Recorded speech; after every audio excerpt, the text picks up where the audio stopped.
যে জিরে গুঁড়ো, ধনে গুঁড়ো, হলুদ গুঁড়ো, এইসব মশলা আমাদের প্রত্যেক রান্নাঘরে বেশ কমন।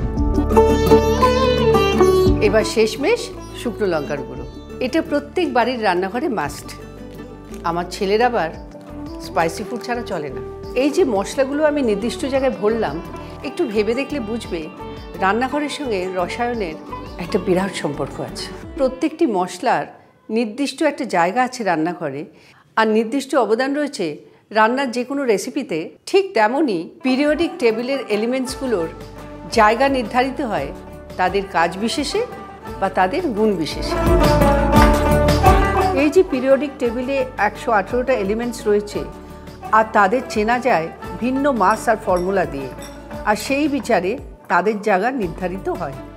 কেমিস্ট্রিতে যেমন একটা রিয়াকশনে বদলে যায় অনেক কিছু, ঠিক তেমনই সম্পর্কের একটা রিয়াকশনে বদলে যায় অনেক ইকুয়েশন।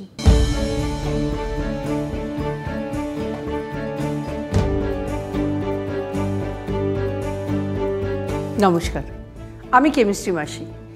আমি আসছি হইচইয়ের পর্দায় আর তোমাদের মোবাইলে খুব শীঘ্রই। ততক্ষণ রান্না আর কেমিস্ট্রিকে সাজিয়ে ফেলি, কেমন?